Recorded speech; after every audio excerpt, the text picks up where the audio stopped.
Hi, Daniel with DanielParsonsMinistry.com. Today's Life Journal Bible reading plan is going to be for the 26th of November. And we'll read in the New Testament, Matthew chapters 23 to 25. The New King James Version of the Bible, Woe to the scribes and Pharisees, Matthew chapter 23. Then Jesus spoke to the multitudes and to his disciples, saying, The scribes and the Pharisees sit in Moses' seat. Therefore, whatever they tell you to observe, that observe and do, but do not do according to their works, for they say and do not do. For they bind heavy burdens, hard to bear, and lay them on men's shoulders. But they themselves will not move them with one of their fingers, but all their works they do to be seen by men. They make their phylacteries broad and enlarge the borders of their garments. They love the best places at feasts, the best seats in the synagogues, greetings in the marketplaces, and to be called by men, Rabbi, Rabbi. But you do not be called Rabbi, for one is your teacher, the Christ, and you are all brethren. Do not call anyone on earth your father, for one is your Father, he who is in heaven. And do not be called teachers, for one is your teacher, the Christ. But he who is greatest among you shall be your servant. Whoever exalts himself will be humbled, and he who humbles himself will be exalted. Woe to you, scribes and Pharisees, hypocrites, for you shut up the kingdom of heaven against men. For you neither go in yourselves, nor do you allow those who are entering to go in. Woe to you, scribes and Pharisees, hypocrites, for you devour widows' houses, and for a pretense make long prayers. Therefore you will receive greater condemnation. Woe to you, scribes and Pharisees, hypocrites, for you travel land and sea to win one proselyte, and when he is won, you make him twice as much a son of hell as yourselves. Woe to you, blind guides, who say, Whoever swears by the temple, it is nothing, but whoever swears by the gold of the temple, he is obliged to perform it. Fools and blind, for which is greater, the gold or the temple that sanctifies the gold? And whoever swears by the altar, it is nothing, but whoever swears by the gift that is on it, he is obliged to perform it. Fools and blind, for which is greater, the gift or the altar that sanctifies the gift?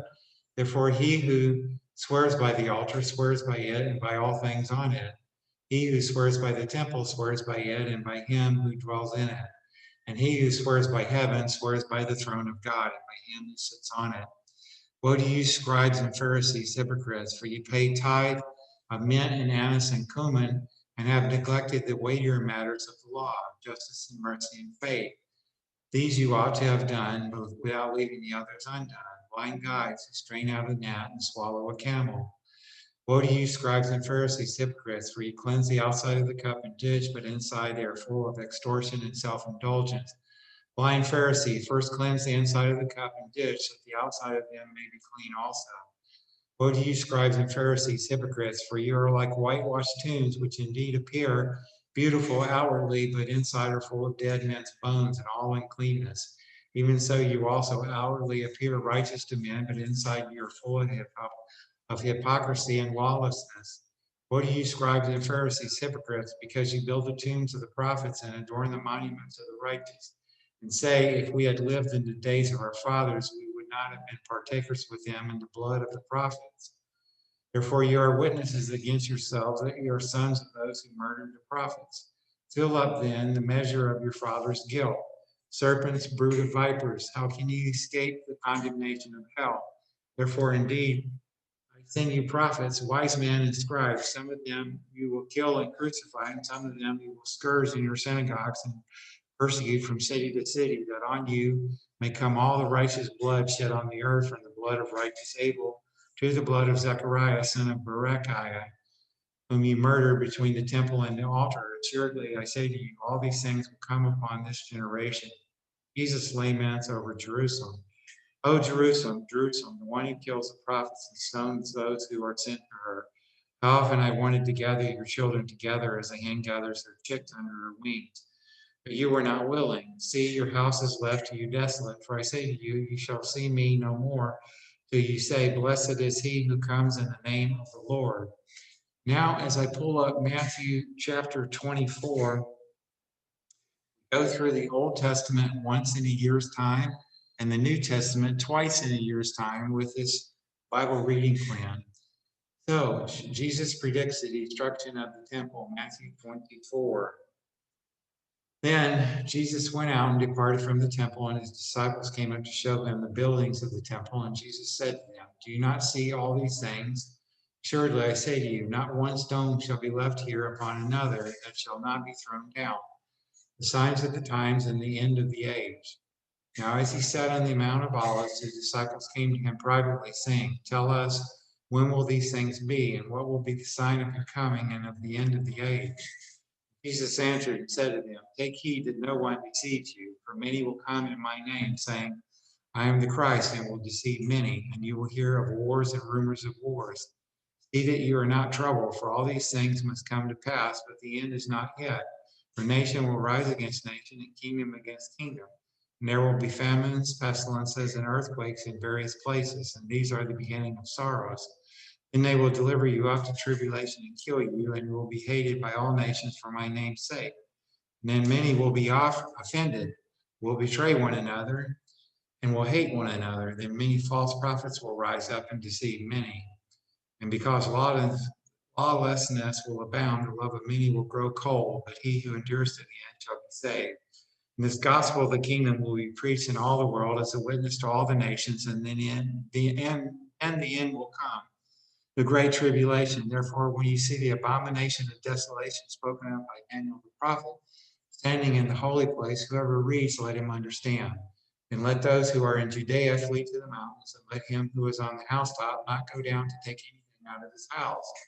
Let him who is in the field not go back to get his clothes, but woe to those who are pregnant and to those who are nursing babies in those days. And pray that your flight may not be in winter or on the Sabbath, for then there will be great tribulation, such as has not been since the beginning of the world until this time. No, nor ever shall be, and unless those days were shortened, no flesh would be saved. But for the elect's sake, those days will be shortened. Then if anyone says to you, "Look, here is the Christ," or "There," do not believe it. False Christs and false prophets will rise and show great signs and wonders to deceive, if possible, even the elect. See, I have told you beforehand. Therefore, if they say to you, "Look, he is in the desert," do not go out, or "Look, he is in the inner rooms," do not believe it. For as the lightning comes from the east and flashes to the west, so also will the coming of the Son of Man be. For wherever the carcass is, there the eagles will be gathered together. The coming of the Son of Man. Immediately after the tribulation of those days, the sun will be darkened, and the moon will not give its light. The stars will fall from heaven, and the powers of the heavens will be shaken. Then the sign of the Son of Man will appear in heaven, and then all the tribes of the earth will mourn, and they will see the Son of Man coming on the clouds of heaven with power and great glory. And he will send his angels with a great sound of a trumpet, and they will gather together his elect from the four winds, from one end of heaven to the other. The parable of the fig tree. Now learn this parable from the fig tree. When its branch has already become tender and puts forth leaves, you know that summer is near. So you also, when you see all these things, know that it is near at the doors. Assuredly, I say to you, this generation will by no means pass away till all these things take place. Heaven and earth will pass away, but my words will by no means pass away. No one knows the day or hour, but of that day and hour no one knows, not even the angels of heaven, but my Father only. But as the days of Noah were, so also will the coming of the Son of Man be. For as in the days before the flood, they were eating and drinking, marrying and given in marriage, until the day that Noah entered the ark, and did not know until the flood came and took them all away, so also will the coming of the Son of Man be. Then two men will be in the field, one will be taken and the other left. Two women will be grinding at the mill, one will be taken and the other left. Watch therefore, you do not know what hour your Lord is coming. But know this, that if the master of the house had known what hour the thief would come, he would have watched and not allowed his house to be broken into. Therefore you also be ready, for the Son of Man is coming at an hour you do not expect. The faithful servant and the evil servant. Who then is a faithful and wise servant whom his master made ruler over his household to give them food in due season? Blessed is that servant whom his master, when he comes, will find so doing. Surely I say to you that he will make him ruler over all his goods. But if that evil servant says in his heart, my master is delaying his coming, and begins to beat his fellow servants and to eat and drink with the drunkards, the master of that servant will come on a day when he is not looking for him, and an hour that he is not aware of, and will cut him in two and appoint him as a portion with the hypocrites. There shall be weeping and gnashing of teeth. And now, as I pull up Matthew 25, we've got hundreds of spiritual messages at danielparsonsministry.com. And my wife, Patricia, is a gourmet vegan chef. She has hundreds of delicious, healthy vegan recipes. You can access them all on the Healthy Living tab at danielparsonsministry.com. Please comment on your favorite recipes. We enjoy interacting with you. Thank you. Parable of the wise and foolish virgins, Matthew chapter 25. Then the kingdom of heaven shall be likened to 10 virgins, who took their lamps and went out to meet the bridegroom. 5 of them were wise and 5 were foolish.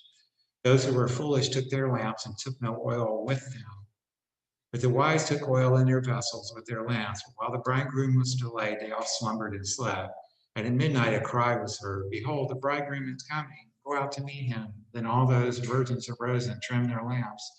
And the foolish said to the wise, give us some of your oil, for our lamps are going out. But the wise answered, saying, no, lest there should not be enough for us and you, but go rather to those who sell and buy for yourselves.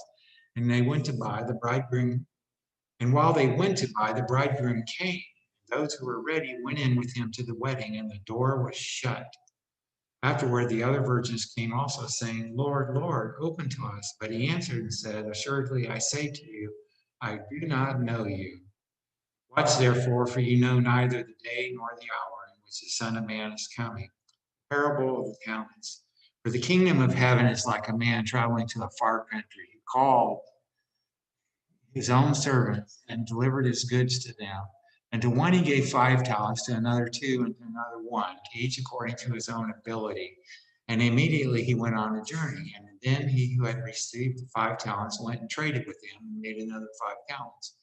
Likewise, he who had received 2 gained 2 more also. But he who had received 1 went and dug in the ground and hid his Lord's money. After a long time, the Lord of those servants came and settled accounts with them. So he who had received 5 talents came and brought 5 other talents, saying, Lord, you delivered to me 5 talents. Look, I have gained 5 more talents besides them. His Lord said to him, well done, good and faithful servant. You were faithful over a few things. I will make you ruler over many things. Enter into the joy of your Lord. He also who had received 2 talents came and said, Lord, you delivered to me 2 talents. Look, I have gained 2 more talents besides them. His Lord said to him, well done, good and faithful servant. You have been faithful over a few things. I will make you ruler over many things. Either enter into the joy of your Lord. Then he who had received the 1 talent came and said, Lord, I knew you to be a hard man, reaping where you have not sown and gathering where you have not scattered seed. And I was afraid and went and hid your talent in the ground. Look, there you have what is yours. But his Lord answered and said to him, you wicked and lazy servant, you knew that I reap where I have not sown and gather where I have not scattered seed. So you ought to have deposited on my money with the bankers, and at my coming I would have received back on my own with interest. So take a talent from him and give it to him who has 10 talents. For to everyone who has, more will be given, and he will have abundance. But from him who does not have, even what he has will be taken away. And cast the unprofitable servant into the outer darkness. There will be weeping and gnashing of teeth. The Son of Man will judge the nations. When the Son of Man comes in his glory and all the holy angels with him, then he will sit on the throne of his glory. All the nations will be gathered together before him. And he will separate them one from another, as a shepherd divides his sheep from the goats. And he will set the sheep on his right hand, but the goats on the left. Then the king will say to those on his right hand, come, ye blessed of my Father, inherit the kingdom prepared for you from the foundation of the world. For I was hungry, and you gave me food. I was thirsty, and you gave me drink. I was a stranger, and you took me in. I was naked, and you clothed me. I was sick, and you visited me. I was in prison, and you came to me. Then the righteous will answer him, saying, Lord, when did we see you hungry and feed you, or thirsty and give you drink? When did we see you a stranger and take you in, or naked and clothe you? Or when did we see you sick or in prison and come to you? And the king will answer and say to them, assuredly I say to you, inasmuch as you did it to one of the least of these, my brethren, you did it to me. Then he will also say to those on the left hand, depart from me, you cursed, into the everlasting fire prepared for the devil and his angels. For I was hungry, and you gave me no food. I was thirsty, and you gave me no drink. I was a stranger, and you did not take me in. Naked, and you did not clothe me. Sick, and in prison, and you did not visit me. Then they also will answer him, saying, Lord, when did we see you hungry or thirsty or a stranger or naked or sick or in prison and did not minister it to you? Then he will answer them, saying, surely I say to you, inasmuch as you did not do it to one of the least of these, you did not do it to me. And these will go away into everlasting punishment, but the righteous into eternal life. That's the end of today's Bible reading. God bless you until we're together again. Bye for now.